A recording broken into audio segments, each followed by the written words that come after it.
The cost of Kaleshwaram project is now likely to exceed 1,47,427.41 crore against the cost of 81,911.01 crore projected to CWC.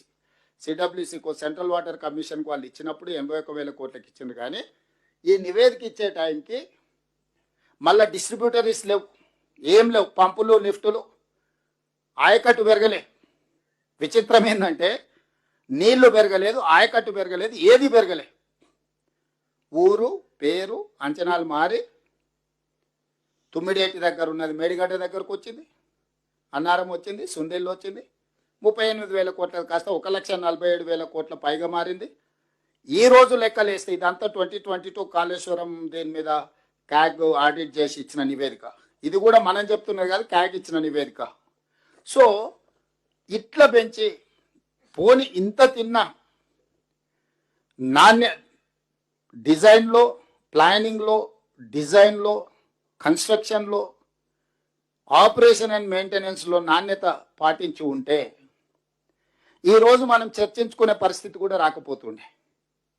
లోపభూయిష్టంగా planning, అసలు డిజైన్లో దాని technicality లేకపోవడం. ఎందుకంటే చాలా సందర్భాలలో కేసీఆర్ గారు స్వయంగా చెప్పారు, నా మెదడు రంగరించి అందులోకి వెళ్ళి 80,000 పుస్తకాలు చదివి ఈ మొత్తం డిజైన్లు చేసిన నేను, ఇది నా బ్రెయిన్ చైల్డ్ అని చెప్పి అఫీషియల్లీ కేసీఆర్ గారు క్లెయిమ్ చేసుకున్నారు. అంటే ఏ ఇంజనీర్కి కూడా ఈ ఇంజనీర్లు డిజైన్ చేసిందని గుర్తింపు కూడా ఉండాల్సిన అవసరం లేదన్నట్టుగా కేసీఆర్ గారు స్వయంగా మాట్లాడినట్టునే మీరు అందరు కూడా విన్నారు. మరి ఆయన మేధాశక్తినంతా మానసపుత్రిక హరీశ్వరరావును పోయిన గవర్నర్ గారు ఈయన హరీశ్వరరావు గారు ఈయన కాళేశ్వరరావు అని సర్టిఫికేట్ ఇచ్చింది ఆయనకు. ఓపెనింగ్ పోయి నరసింహన్ గవర్నర్ గారు పాపం ఆయగారు ఈయన మాటలు నమ్మి ఈ అబద్ధాల రావులు అని అందరినీ కలిసి. సో నేను అనేది ఏంటంటే ఇన్ని రకాలుగా చేసి ఈరోజు అంచనాలు పెంచి ఈ ప్రాజెక్టు వాళ్ళు మొదలు పెట్టి 2019 జూన్ 21 నాడు ప్రారంభించారు. వీరితో పాటు పక్క రాష్ట్ర ముఖ్యమంత్రి గారిని పిలుచుకున్నారు, యజ్ఞాలు చేసిండు, యాగాలు చేసిండు.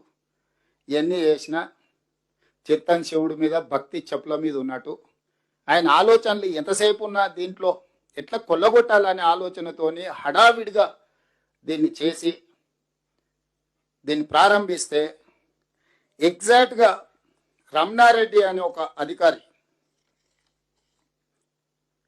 BV Ramana Reddy project executive engineer, 18/5/2020 project ఎప్పుడు ప్రారంభించారు?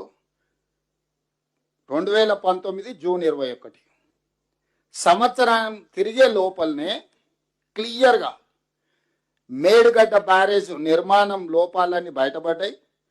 మేడిగడ్డ బ్యారేజ్ వద్ద సీసీ బ్లాక్ల డ్యామేజ్లను వెంటనే సరిచేయాలి. కాలేజ్ అదేవిధంగా ఇందులో రిపేర్ చేయకపోతే ప్రమాదం ఉందని బివి రమణారెడ్డి అని ఒక project executive engineer with in a year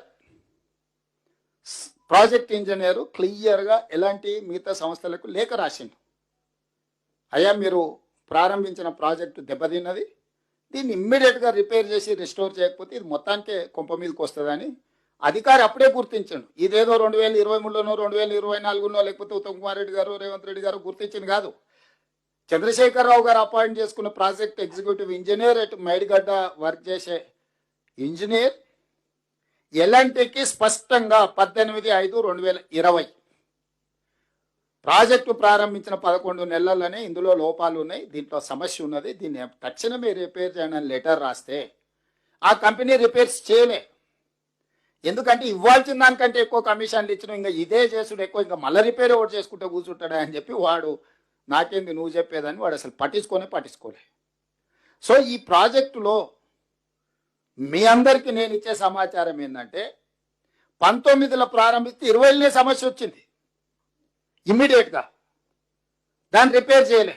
repair చేయకపోవడం వల్ల డే బై డే అది పెరిగి పెద్దదై అది పూర్తిగా కుప్పగూలే పరిస్థితి వచ్చింది. దీంట్లో ఈరోజు అదేవిధంగా 20లో అట్లా జరిగింది. ఇప్పుడు కన్నెపల్లి పంప్ హౌస్ దగ్గరకు పోయింది ఈయన.